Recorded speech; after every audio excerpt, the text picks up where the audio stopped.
आपकी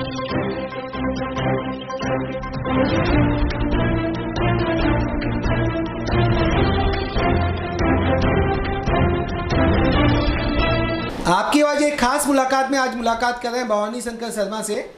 आप एनएसयूआई के सचिव रह चुके हैं और ब्लॉक अध्यक्ष हैं अभी। भवानी शंकर जी, आपका स्वागत है आपकी आवाज़ में। बहुत बहुत धन्यवाद जी आपका। आपने जो मुझे मौका मिलने का दिया इसके लिए आपके बहुत बहुत आपका धन्यवाद, आपको और आपके चैनल को। भवानी शंकर जी, आप युवा हैं, हमने आपको मौका इसलिए दिया है, युवाओं से हम देश बनता है और देश का भविष्य बनता है। तो राजनीतिक भविष्य की बात करेंगे हम युवाओं के साथ, आपके साथ। तो उससे पहले मैं जानना चाहूँगा हमारे व्यूवर्स को, आप अपने अभी तक के जो आपका अभी तक का रहा है जीवन, पॉलिटिकल लाइफ, उसमें आप कौन कौन से पदों पे रह चुके और कांग्रेस में रहते हुए कौन कौन से पदों पे रहते हुए क्या क्या सेवाएं दी। मैं सबसे पहले आपको और आपके व्यूवर्स को बहुत बहुत धन्यवाद देना चाहता हूं और पुनः आपको बहुत बहुत धन्यवाद देना चाहता हूं कि आपने इतने बड़े चैनल पर बुला करके मुझको ये मौका दिया। जी, मैंने अपना राजनीतिक कैरियर एनएसयूआई से शुरू किया। एनएसयूआई में मैं जिला सचिव के पद पर रहा, जिला महासचिव रहा। उसके बाद युवक कांग्रेस में मैं जिला महासचिव रहा और उसके बाद मैं लगातार 2010 से और आज तक ब्लॉक कांग्रेस कमेटी का अध्यक्ष हूँ। मेरी जो पत्नी है वो पंचायत समिति डी की सदस्य रही 2010 से 2015। मेरे जो ताऊ जी हैं, पिताजी से बड़े जो थे, बड़े पापा जो मेरे थे, उन्होंने देश की स्वतंत्रता में अपना सहयोग दिया। 2 बार ग्राम पंचायत जनूथर के सरपंच रहे, जो आज वर्तमान में डीग जिले की तहसील है, और 16 साल तक लगातार ग्राम पंचायत मरौली के सरपंच रहे। कांग्रेस के अध्यक्ष भी रहे। उन्होंने समाज सेवा के साथ साथ देश सेवा भी उन्होंने की। भवानी शंकर जी, आप जैसे एनएसयूआई में सचिव रह चुके हैं, युवाओं का भविष्य क्या है कांग्रेस में? अगर जानना चाहें युवाओं का भविष्य क्या है, क्योंकि जो लास्ट गवर्नमेंट में सचिन पायलट के साथ हुआ वो आपके साथ भी हो सकता है। जो सचिन पायलट में सड़कों पे 3 साल मेहनत की, चपले घिसी और आंदोलन किए, उसके प्रतिफल के रूप में कांग्रेस आई 2018 से 23 के बीच में। तो उसके विरुद्ध जाके कांग्रेस के जो नेतृत्व है, नेशनल लीडरशिप है, अशोक गहलोत जी को मुख्यमंत्री के पद के ऊपर बैठा दिया। किस तरह से आप देखते हैं? देखिए, मैं सबसे पहले तो आज सचिन पायलट जी का जन्मदिन है। आपके चैनल के माध्यम से हमारे युवा हृदय सम्राट माननीय सचिन पायलट जी को जन्मदिन की शुभकामना देना चाहता हूं। सचिन पायलट साहब ने जब हाईकमान ने उनको ये जिम्मेदारी दी तो उन्होंने सड़कों पर लड़ करके भारतीय जनता पार्टी की सरकार के खिलाफ सदन से लेकर के सड़क तक आंदोलन किया और उन्हीं का प्रतिफल है कि राजस्थान में 2018 से 2023 कांग्रेस सरकार बनी। हो सकता है कभी कभी भाग्यवश ऐसा भी हो जाता है, ठीक है, मेहनत उन्होंने करी, उनको इस बात का श्रेय पूरा देश देता है, पूरा प्रदेश देता है। कभी कभी ऐसा होता है पद किसी को मिल जाता है और पद गहलोत जी को मिला, वो भी कांग्रेस के बहुत युवा पहले रह चुके हैं और उन्होंने काम किया है। तो हाईकमान ने उनकी सेवा को देखते हुए और ये देखा कि पायलट साहब में तो वो हुनर और वो ताकत है कि आने वाले समय में फिर अपनी सरकार बनाएंगे और रिपीट कर मुख्यमंत्री बनेंगे। तो ऐसा नहीं है, जिस समय गहलोत जी को मुख्यमंत्री बनाया था उस समय गहलोत जी भी युवा थे, उस समय युवा थे। अभी की बात करें तो अभी है, तो आने वाले समय में हो सकता है कभी भाग्यवश भी ऐसा हो जाता है। आने वाले समय में सचिन पायलट जी हमारे राष्ट्र के चेहरा है और कांग्रेस में जो आधार है देश की आज़ादी से लेकर आज तक के, कांग्रेस में युवाओं का महत्वपूर्ण योगदान रहा है और युवाओं के बल पर ही आज तक कांग्रेस इस देश में जिंदी है। युवाओं के बल पर ही हाँ, कांग्रेस जिंदी है। लेकिन कई युवा, जो आपके बहुत सारे युवा साथी आपकी बात करें, बहुत सारे युवा जो अभी लास्ट 3 से 5 साल में कांग्रेस छोड़ के बीजेपी में गए, उनके बारे में क्या कहना चाहेंगे? देखिए भाई जी, उनके बारे में ऐसा है कि समर्पण, त्याग और बलिदान की पार्टी कांग्रेस है। जिन व्यक्तियों की आप चर्चा कर रहे हैं, नाम तो मैं नहीं ले सकता, बहुत लोग ऐसे गए हैं जिन्होंने कांग्रेस के महत्वपूर्ण पदों पर लेकर के देश के में सम्मान प्राप्त किया, देश की सत्ता का सुख भोगा। सत्ता का सुख उन लोगों ने भोगा जो लोग जिसके काबिल नहीं थे, कांग्रेस ने उसको ये प्रदान किया था। बहुत ऐसे नेता थे और आज जब कांग्रेस का समय पलटा तो वो सत्ता के लोभी व्यक्ति हैं। उन्होंने पार्टी के लिए कुछ नहीं दिया, सब कुछ पार्टी ने उनको दिया। उन्होंने काम किस बूथ पे काम किया, उन्होंने किस पार्टी के कैडर बेस में काम किया, वो बड़े बापों की संतान थी। इस आधार पर कांग्रेस ने उनको, इस आधार पर केवल कांग्रेस ने उनको नाकुछ उम्र में सेंटर का मंत्री बनाया, जिन्होंने मान सम्मान प्राप्त किया। और जिस समय कांग्रेस को उन लोगों की आवश्यकता थी, जब वो अपने स्वार्थ करने के लिए, सत्ता की भूख मिटाने के लिए दूसरी पार्टी में चले गए। तो ये आरोप गहलोत जी ने लगाया था सचिन पे कि वो शब्द तो मैं रिपीट नहीं करना चाहूँगा, लेकिन जो आरोप लगाया जिस तरह से गहलोत जी ने अपने शब्दों के बाण से सचिन के ऊपर प्रहार किया, तो उन आरोप का क्या कहना है कि वो आरोप उचित थे क्या? देखिए, वो हमारे एक मार्गदर्शक हैं। जैसे पिता पुत्र से कुछ भी कह सकता है, पिता को कहने का अधिकार है, पुत्र को सहन करने का अधिकार है। तो ठीक है, गहलोत जी हमारे एक बड़े लीडर हैं, पिता के समान हैं, और ये पायलट साहब की मानता है कि जिस प्रकार पुत्र पिता की बात को सहन करता है, ऐसा उन्होंने सहन किया। ये तो गुस्सा में कभी हो जाता है, पिता भी पुत्र को कह देता है। पायलट साहब को किस तरह से जानते हैं, किस तरह की लीडरशिप आप उनके अंदर देखते हैं, और राजस्थान को लीड करने की बात कह रहे हैं, तो पायलट साहब को आप कितने टाइम से जान रहे हैं और किस तरह की उनमें लीडरशिप है? पायलट साहब एक बहुत अच्छे लीडर हैं और जन लीडर हैं, मास लीडर जिनको कहते हैं, सहसुलभ रहते हैं। पायलट साहब देश के मुद्दों को लेकर के, ज्वलंत मुद्दों को लेकर के जनता के बीच में जाते हैं, और आज पायलट साहब को हम सबको आवश्यकता है, पायलट साहब की राजस्थान की जनता को आवश्यकता है। पायलट साहब जनता के बीच में जाते रहते हैं अच्छी, और जनता से सीधा तारतम्य बना करके मैं तो ये कहना चाहता हूँ कि पायलट साहब 2018 में जो कमी रही उसको अब पूरा करें आने वाले समय में, और एक रिकॉर्ड कायम करके राजस्थान में कांग्रेस को मजबूत करने का काम करें। राजस्थान में अभी कांग्रेस की क्या स्थिति है, किस तरह से है? राजस्थान में देखिए, कांग्रेस की बहुत अच्छी स्थिति है। बहुत अच्छी स्थिति होने के बाद जो हार गए। मैं आपको बता देता हूँ, 1998 लड़ाई नहीं हरा दिया 1998 से, 1998 के बाद ये तीसरा चुनाव है कांग्रेस का कि सत्ता में रहने के बावजूद इतनी सीट ना तो 2003 में आई, 53 सीट आई थी कांग्रेस की, और ना 2008 के कार्यकाल में आई थी। तो मतलब जब सत्ता में आ जाती है कांग्रेस तो मतलब सत्ता में खो जाती है, और सत्ता के जो कुर्सी के जो चार्म है, कुर्सी की जो सुविधाएं हैं, जो लाभ हैं, वो कांग्रेस के नेता केवल अपने जीवन में अपनी व्यवस्थाओं को बनाए रखने के लिए यूज करते हैं और फिर दोबारा सत्ता में नहीं लौटते। ये क्या है, कहीं ना कहीं भूल जरूर होती है, सत्ता में जो बैठे हुए लोगों से भूल होती है, सिंहासन का मोह जाता है और वो वहां जाकर के भूल जाते हैं। क्या ये मोह अशोक गहलोत जी को भी हो गया था, जो आला कमान की बात को नकारते हुए शीर्ष आला कमान सोनिया गांधी जी की बात को, सोनिया गांधी जी के आदेश को, उनके परिवेक्षकों को नकारते हुए उन्होंने सत्ता के लोभ लालच में पद को नहीं छोड़ के, सीएम के पद को नहीं छोड़ के, वो अध्यक्ष पद का जो उन्होंने ऑफर दिया था गहलोत जी को, सोनिया जी ने, आला कमान ने, उस अध्यक्ष पद को, कांग्रेस के अध्यक्ष पद को ठुकरा दिया इस लोग सत्ता की मोह माया में। देखो, उस समय ऐसी परिस्थिति, गहलोत साहब ने ये कहा था कि मैं प्रदेश को छोड़कर नहीं जाना चाहता हूँ, प्रदेश को छोड़ करके नहीं जाना, मैं प्रदेश की राजनीति करना चाहता हूँ, प्रदेश की जनता ने मुझको अधिकार दिया, मैं प्रदेश की सेवा करना चाहता हूँ, यह उनकी भावना थी। उन्होंने किसी लीडरशिप का विरोध नहीं किया। अब वो थे नहीं उस समय, कुछ क्या घटनाएं घटी, कभी कभी परिस्थिति विपरीत हो जाती हैं। गहलोत साहब ने कहीं भी कभी भावना की बात कर रहे हैं या लालच, सत्ता का सुख की बात कर रहे हैं? सत्ता का सुख नहीं, कुछ परिस्थितियां ऐसी थी उस समय, ऐसा हुआ। आला कमान के आदेश को भी नकार दिया। आला कमान का आदेश होता है, कांग्रेस में एक अनुशासन है। आला कमान यदि सीधा निर्देश किसी को देता है तो आला कमान के आदेश की सभी पालना करते हैं, चाहे वो गहलोत साहब हो, चाहे कोई छोटा सा कार्यकर्ता हो। पालना हो जाती तो शायद आज सचिन पायलट मुख्यमंत्री होते आज के दिन। अब ये मैंने आपको पहले ही बताया, जब तक ईश्वर कृपा नहीं होती है, मैं फिर भी कह रहा हूँ पायलट साहब ने मेहनत की, कहीं कोई बात नहीं। अब कभी कभी ऐसा होता है कि पुत्र मेहनत करता है और पिता यह समझता है कि मैं ही सब कुछ हूँ। तो लास्ट के 6 महीने में भी आला कमान ने आदेश दिए थे, शायद सत्ता सुख के कारण वो ये अभी सरकार न आने का तो मूल कारण मैं आपको बताऊं। जितना अच्छा शासन गहलोत ईमानदारी से बताइए, ईमानदारी से, जितना शासन गहलोत ने अच्छा किया कोई कर नहीं सकता। जितनी जन सेवा केवल और केवल जो लास्ट के नहीं, उससे भी कोई फर्क नहीं पड़ा है। केवल मैं आपको बताऊं, सत्ता सुख हमारे माननीय मुख्यमंत्री जी और हमारे और वरिष्ठ लीडर अपनी बात को थोड़ा कम करके वर्तमान विधायकों का कम से कम 50 टिकट और काट देते तो पुनः राजस्थान में कांग्रेस की सरकार बनती। सरकार का विरोध नहीं था, विधायकों का विरोध था। सरकार में जो बैठे हुए जो नेता थे उनका विरोध था, मंत्रियों का विरोध था। उन्होंने काम नहीं किया, उन्होंने कार्यकर्ता को तवज्जो नहीं दी, कार्यकर्ता को नहीं दी और जनता को भी जनता को तो दी, जनता का जिसका सिस्टम उस लेवल पे काम नहीं हुए ना। पर कार्यकर्ता को इसलिए गहलोत साहब का, कांग्रेस की सरकार का जनता में कहीं आज भी लोग चर्चा करते हैं।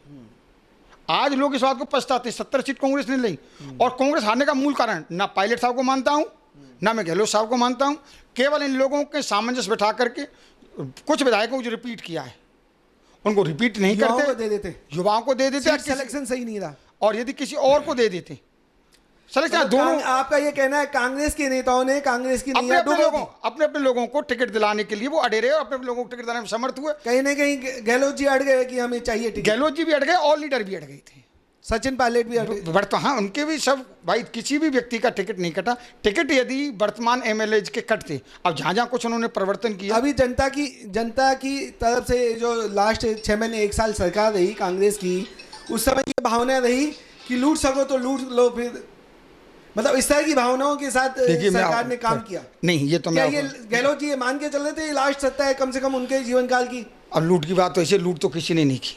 लूट तो कांग्रेस ने जो काम किया ना, वो तो एक विरोध बनाने का माहौल था। जिस बात को लेकर कन्हैयालाल जी के बारे में बात को लेकर के उन्होंने प्रोपेगेंडा बनाया। आज कन्हैयालाल जी के मर्डर वाले व्यक्ति को जमानत मिल गई। ये कैसा, ये केवल भ्रम फैलाया गया था। कांग्रेस ने आम जन के लिए काम किया। जनता इस बात को स्वीकार करती है खुले मन से। सरकार नहीं आने का मूल कारण भाई साहब मैं आपको बता रहा हूँ यही रहा है। केवल आपने भी अभी बताया कि कांग्रेस ने अगर जनता के लिए काम किया होता तो शायद वाप रिपीट हो जाती कांग्रेस। जनता के लिए तो काम किया। जनता सरकार के विरोध में नहीं थी।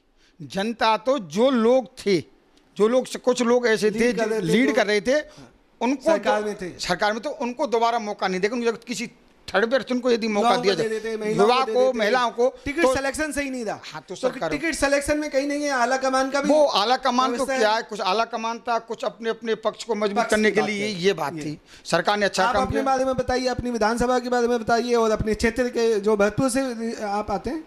अब हमारे में आपको पूरे भरतपुर जिले के बारे में बात बताता हूँ। बिल्कुल, देखिए तो मुख्यमंत्री आप ही का है। हाँ, अब जिले के ही हैं। हम स्वागत करते हैं, बड़ी खुशी हुई हमारे जिले के मुख्यमंत्री बने, हमारे जिले का विकास होगा। विचारधारा पार्टी अलग अलग हो सकती है। मैं आपको मेरी विधानसभा की बात बताऊं। हमारी विधानसभा में विधायक थे वाजिब अली जी। उन्होंने तो ईमानदारी से काम किया। आप देखिए, ध्रुवीकरण होने के बाद भी उस व्यक्ति की, जो व्यक्ति चुनाव लड़ा, उन्होंने 1500 वोटों से चुनाव को खोया। मात्र 1500 वोटों से। कब खोया? जब पूर्ण ध्रुवीकरण किया गया था हिंदू मुस्लिम का, भ्रमित किया गया था। भरतपुर जिले में आप देख लीजिए, एक कामा में थोड़ा टिकट का डिस्टर्बेंस रहा। कामा में दी तो नदबई में जितनी वोट आज तक कांग्रेस की कभी नहीं आई जितने कांग्रेस के प्रत्याशी ने वोट ली। क्योंकि नदबई से भी आज तक कांग्रेस से केवल महाराज विश्वेंद्र सिंह जी जीते, कभी कोई जीता नहीं। नगर से भी कांग्रेस नहीं जीती है, केवल 2 बार को छोड़ करके। 2 बार को छोड़। एक तो 1980 मुराद जी एमएलए बने थे और 2003 में माहिरा आजाद जी बने थे, क्योंकि वहाँ बनते नहीं कांग्रेस के। फिर भी आप देखिए 1500 वोटों से चुनाव लूट किया। और नदबई में जहाँ आज तक कांग्रेस नहीं जीती, केवल 1993 में महाराज विश्वेंद्र सिंह जी जीते, वो 14,000 वोटों से ना। तो पता ही हमारे जिले में कहीं कोई नुकसान नहीं रहा। अब वो कभी कभी भाग्यवश ऐसा हो जाता है कि सत्ता आते आते कुर्सी और चली जाती है।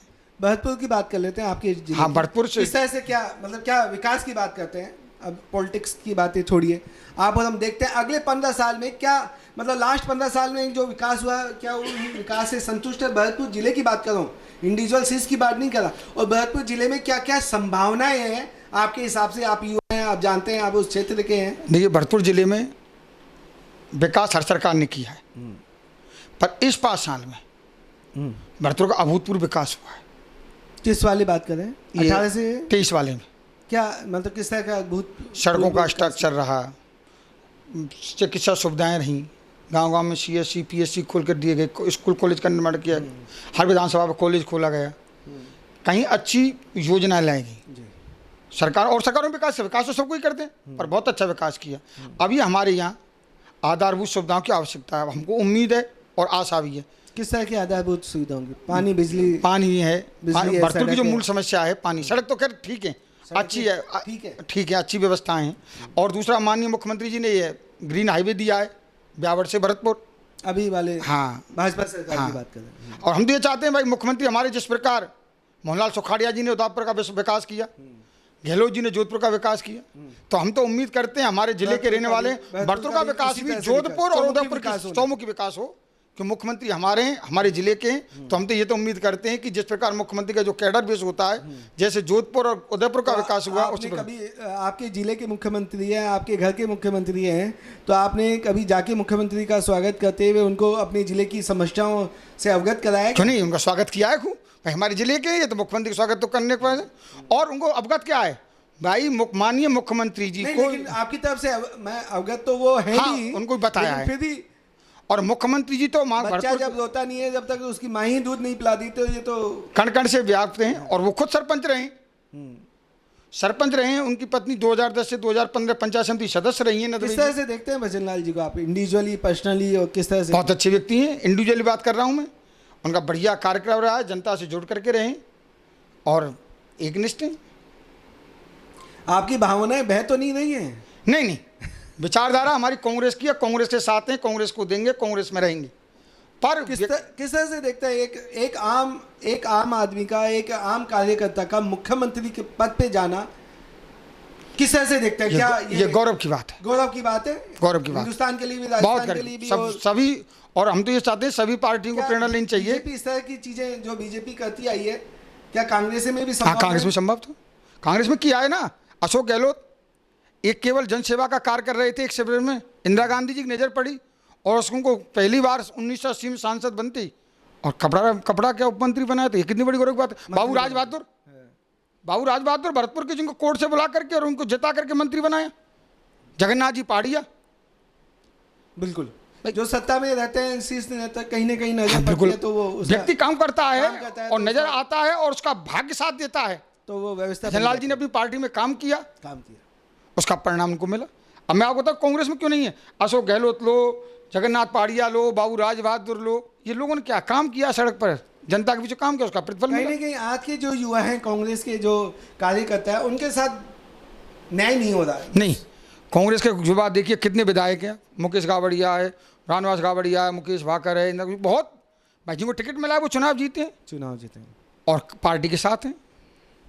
अभी जो कांग्रेस की, अभी जो जिन पे आप कांग्रेस लड़ रही है चुनाव में भी, जिन पे लड़ा, और मैं बात कर रहा हूँ जातिगत जनगणना की, किस तरह से देख रहे हैं? क्या जातिगत जनगणना होनी चाहिए? क्या इस तरह से देश को जातियों में बांट के वोट बैंक की पॉलिसी पे काम करना चाहिए क्या? देखिए, जहाँ लोग कहते हैं जिसकी जितनी हिस्सेदारी उतनी भागीदारी, इस देश में कहाँ बांटोगे आप? डिपार्टमेंट में बांटोगे, मंत्रालय में बांटोगे, मैं आपसे नहीं दूंगा, इस देश में सरकार में बांटोगे, इस देश में बांटोगे, क्या ये बटन बात क्या भारी नहीं पड़ जाएगी देश के विकास? इस देश में जो बांटने की जो परंपरा, क्या ये नहीं होना चाहिए? आप और हम केवल शिक्षा की बात करें, उच्च शिक्षा की बात करें, टैलेंट की बात करें, स्किल्स की डेवलपमेंट की बात करें, जो बेसिक जो अभावगत व्यवस्थाएं हैं, जो अभावगत लोग रह गए किसी भी जाति या समुदाय के, उन अभावगत लोगों को अपने अच्छी शिक्षा दी जाए, अच्छी व्यवस्था दी जाए, उनकी नौकरियों के लिए उनको अच्छा टैलेंट की मुहैया कराया जाए, उनको एजुकेटेड किया जाए, उनकी स्किल्स पे काम किया जाए। ये बेटर नहीं रहेगा या बात केवल मतलब वोट बैंक के लिए आप और हम बढ़ जाएं? देखिए, उनका कहना क्या है, जातिगत आप जनगणना कीजिए, उस जाति में देखिए कौन व्यक्ति किस स्तर का जीवन जी रहा है। आप आर्थिक जनगणना करा लीजिएगा ना, कहाँ दिक्कत आती है ना? आर्थिक जनगणना भी होगी, आंकड़े आती है ना, आंकड़े। क्या जातिगत जनगणना होने के बाद क्या आंकड़े? अब जातिगत अब देखिए, मैं आपको बताऊं जाति जनगणना का उद्देश्य क्या है। ऐसी में कुछ जातियां हैं जिनको तो लाभ मिला और कुछ जातियों को नहीं मिला है, तो ये भी सुप्रीम कोर्ट ने तो दे दिया ना। सब सुप्रीम कोर्ट ने दे दिया, तो जो सीट जो आरक्षण के अंदर भी आरक्षण होना, तो ये जो सरकारें हैं वंचित रह गए, उनको आरक्षण मिलना चाहिए। तो नहीं, आरक्षण को सपोर्ट करती है? आरक्षण तो कांग्रेस ने विरोध भी कहाँ किया है, कांग्रेस का विरोध किया है भाई, सपोर्ट करती है क्या? आरक्षण तो मिलना चाहिए, जिन लोगों को आरक्षण है उस कैटेगरी में उसको आरक्षण मिलना चाहिए ना। कांग्रेस कहीं ना कहीं जो अभी तक जिनको आरक्षण मिल गया है, जिन परिवारों को, उनको अब आरक्षण देना बंद कर देना चाहिए। ये तो सरकार को करना चाहिए ना। आपके विचार क्या हैं? हमारे विचार तो ये, जो क्रीमी लेयर की जो बात करते हैं, क्रीमी लेयर की जो बात करते हैं, ओबीसी में जो क्रीमी लेयर होना चाहिए। जो संपन्न हो गया उसको, जो संपन्न नहीं है, जो गरीब है उसको लाभ मिलना चाहिए। तो जो वंचित रह गए हैं उनको लाभ। वापस आते हैं इस पे, ये चर्चा थोड़ा और इस पे बात करें। जो वंचित रह गए, क्या कांग्रेस उनको एमएलए और विभिन्न चुनावों में उनको सीटें देगी जो वंचित रह गए? हाँ, ये भी पार्टी को करना सोचना चाहिए। राहुल गांधी अपनी सीट से रिप्लेस कर सकते हैं? मैं ये बात कहना चाहता हूँ, जिन कैटेगरी में जिन वर्गों को प्रतिनिधित्व नहीं मिला है, अब हमारे यहाँ भीलों की बात करते हैं, हमारे यहाँ भील रहे हैं कांग्रेस में, भाई सभी जगह मतलब जो व्यवस्था सभी है। पार्टियों में। तो भीलों को जैसे सरकारी नौकरियों में कम है, क्यों? वो उनका शिक्षा की तरफ ध्यान नहीं है। तो हम तो शिक्षा लें, तो उनको लाभ ले 75 साल बाद भी आप और हम शिक्षित नहीं नहीं, कर पाए शिक्षित करने के लिए आप, हम और आप तो आपको प्रयास करते हैं शिक्षित करने के लिए। आप भी एक लोकतंत्र का चौथा स्तंभ है। आप प्रयास करते हैं लोगों, पर लोग जब तक खुद स्वयं जागरूक नहीं होंगे, किसी समाज की जब तक नहीं होगी जागरूकता। अब आज मंत्री हैं मंजीत माल भी उसी ग्रुप उसी से हैं, एसटी से हैं। तो आप जब लोग स्वयं अभी तो आपके जितने भी मंत्री हैं, जितने भी एमएलए हैं, जितने भी एमपी बन चुके हैं, मिनिस्टर बन चुके हैं, क्या उनकी जगह उनके अपने ही भाइयों को रिप्लेस नहीं कर देना चाहिए? फिर कर देना चाहिए, कर देना चाहिए। बिल्कुल। देखो बड़ी बात कह रहे हो आप। हाँ बिल्कुल करना चाहिए। मतलब जो आज तक भाई जिन कैटेगरी, इसका मतलब ये हो गया कि जो भी एक बार एमएलए बन जाए उसको फिर टिकट नहीं मिलना चाहिए क्या? मेरा कहने का मतलब नहीं है उसको टिकट मिलना चाहिए, उसके कार्य करने की क्षमता यदि उसकी सही है। जनता में की बात, देश के विकास में आप नहीं गौर कर जाते? नहीं, संविधान में तो है। आप संविधान को हिसाब से टिकट दे दिया, मुझको टिकट दे। आपकी आवाज ये मुद्दा उठाता आएगा। मेरा मानना है कि समताओं के और टैलेंट के हिसाब से व्यवस्था बढ़नी चाहिए। उनको बेसिक एजुकेशन सबके लिए हो, सभी समुदाय सभी व्यवस्थाओं के लिए हो। उनके लिए जो सरकार जो व्यवस्था बनाए देना चाहती है वो सब व्यवस्थाएं सभी को मिलना चाहिए। यही तो लोकतंत्र है भाई। कांग्रेस सरकार ने उन्हें जो काम किया, शुरू से सभी को शिक्षा देने का काम किया। सभी को टैलेंट, सभी के पास होना चाहिए। और इसमें भी ये होगा जो हम मांग कर रही है, जो हमारी पार्टी जो मांग कर रही है, जिस स्तर पर जो मांग कर रहे हैं, उसका उद्देश्य जातिगत जनगणना होने के बाद ये पता पड़े कि कौन जाति में किस प्रकार का आर्थिक सामाजिक पिछड़ापन है। भाई सामाजिक पिछड़ापन में तो जो भी लोग परवाह नहीं पड़ेंगे वो सामाजिक कहाँ है? आज जितनी भी जो अपिछड़ी जो कौम है वही गलत तरीकों पे गलत साधनों से काम कर रही, जिससे समाज दूषित हो रहा है। उन लोगों को शिक्षा का प्रचार होना चाहिए। शिक्षा का प्रचार होगा, ज्ञान होगा तो व्यक्ति अपने कार्य के लिए बढ़ेगा। इसीलिए कांग्रेस पार्टी ये चाहती है कि सभी जातों का जातिगत आरक्षण किया जाए, उनका आर्थिक और सामाजिक, ये भी तो मांग करिए। 2021 में जब हुई थी उसमें भी आर्थिक जनगणना, जातिगत जनगणना स्टेटस हुई थी, जब कांग्रेस सरकार, उसके आंकड़े आज तक जारी नहीं हुए। कांग्रेस के कई स्टेट में सरकार है, वहाँ पे भी आंकड़े जारी नहीं हुए ना। वो तो भाई इस आरक्षण को, इस जनगणना को तो सेंट्रल गवर्नमेंट करा दिया है कि इस जातिगत जनगणना के और तो आरएसएस सरकारें और पॉलिटिकल पार्टियां आग से खेल रही है। अब आग से खेलने के मैं आपको बताऊं, उस समय की बात करें, समानता का अधिकार तो सबको है। आर्थिक आधार पे जो कमजोर तबका रह गया, किसी भी जात समुदाय व्यवस्थाओं से हो, उसको व्यवस्थाएं बननी चाहिए, बिल्कुल बननी चाहिए, एजुकेशन मिलना चाहिए, उसके स्किल्स पे काम करना चाहिए, उस पर काम किया जाए, बजाय हम जातिगत आंकड़ों पर छेड़छाड़ करें। अब ये मैं आपसे निवेदन कर रहा हूँ, देखिए इस देश में विगत 10 सालों से इस देश में एक भय का माहौल पैदा किया गया है। भय का माहौल केवल यहाँ जो राजनीति जो हो रही है संप्रदाय के नाम पे, 75 सालों से चल रहा है भय का माहौल। राम मंदिर बना नहीं है अयोध्या में, 75 सालों से भगवान राम वेटिंग में थे।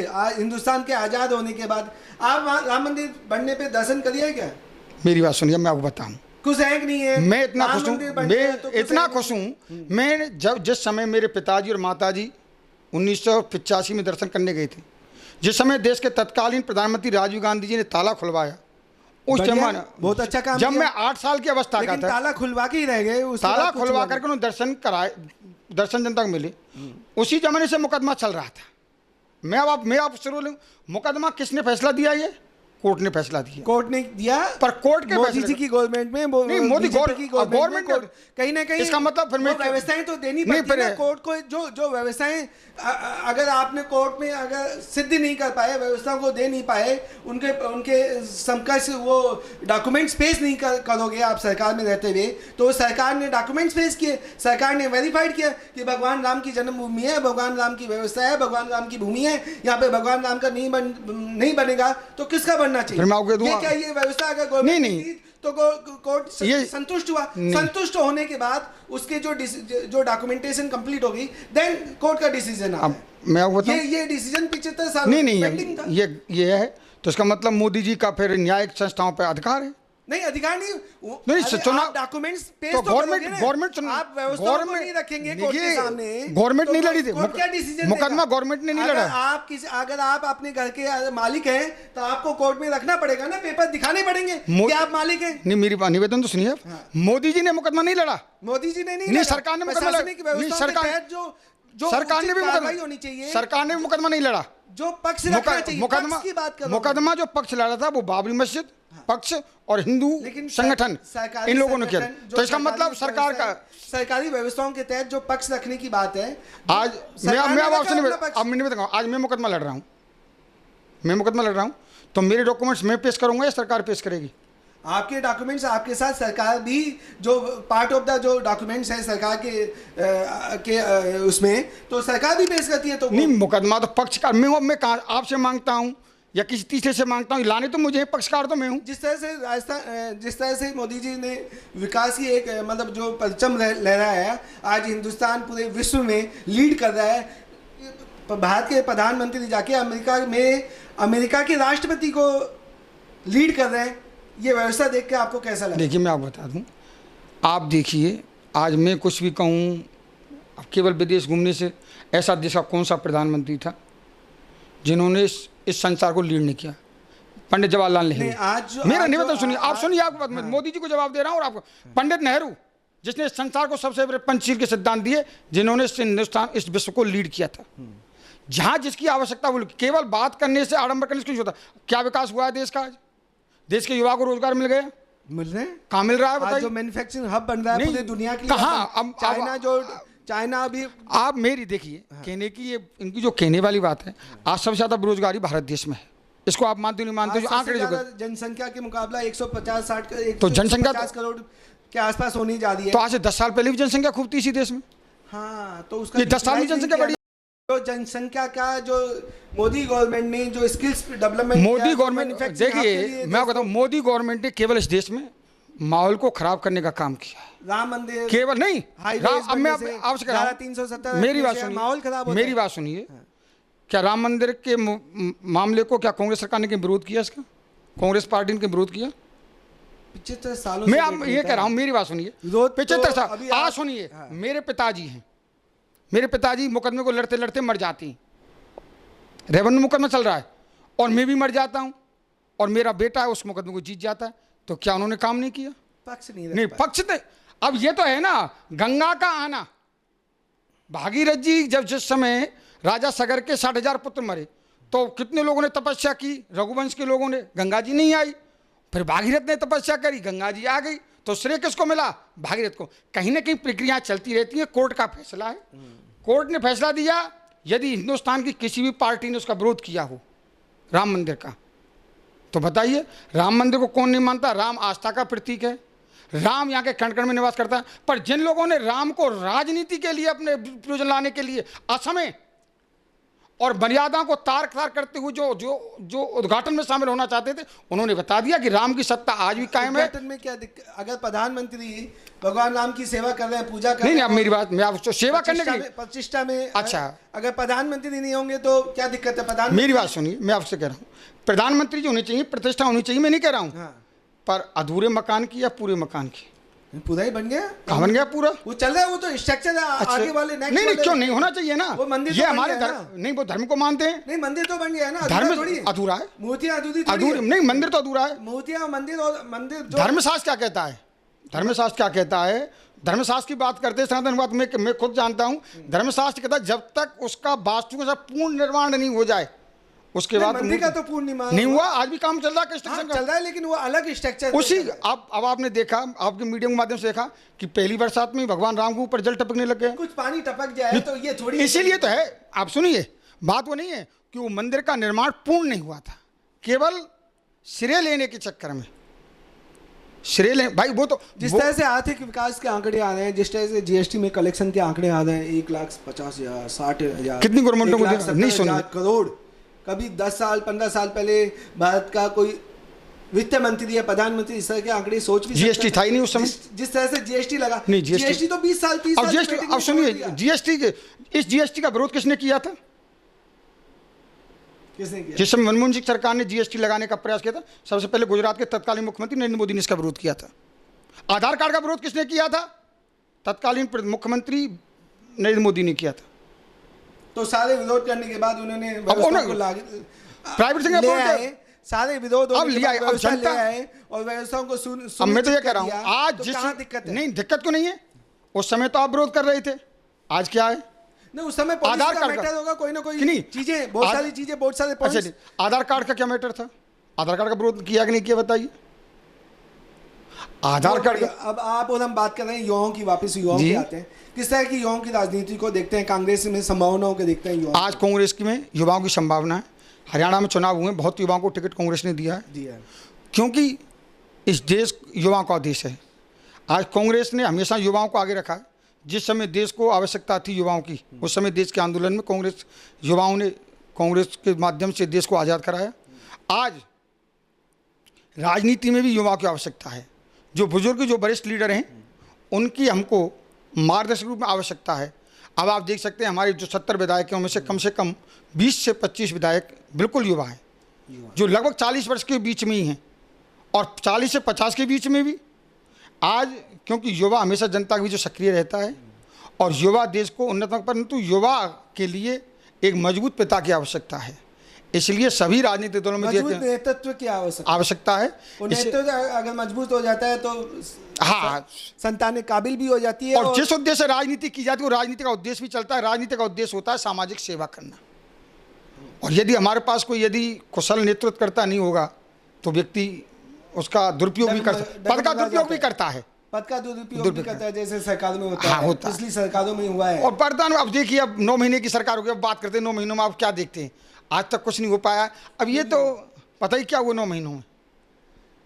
अभी 9 महीनों में सरकार के पास केवल और केवल जो सिस्टम है वो पर्ची का सिस्टम है। मतलब आज प्रत्येक मंत्री को, एमएलए की बात नहीं कर रहा हूँ, अपने काम के लिए सीएस के पास जाना पड़ता है। तो ऐसी भी राजनीति नहीं होनी चाहिए देश में, चाहे भारतीय जनता पार्टी की सरकार हो, चाहे कांग्रेस सरकार हो। जिनको जनता चुन करके भेजती है वो मजबूत होना चाहिए, और उस मजबूत नेता को प्रदेश के हित में, जनता के हित में, राष्ट्र के हित में काम करना चाहिए। बिल्कुल। भवानी शंकर जी, आपसे बात करके अच्छा लगा। आपकी एनर्जी काफ़ी अच्छी है। मैं समझता हूँ ये एनर्जी समाज और देश के विकास में आगे आएगी, और युवाओं को कांग्रेस अपनी जगह देगी और व्यवस्था देगी। धन्यवाद आपसे, और उम्मीद करता हूँ आगे युवाओं से हम आपकी आवाज़ के प्लेटफॉर्म पे लगातार चर्चा करते रहेंगे, देश के विकास की और देश के टैलेंट की। धन्यवाद। बहुत बहुत धन्यवाद आपके लिए और आपके चैनल के लिए। आपने मुझे मौका दिया, कोट कोट धन्यवाद। राम।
है।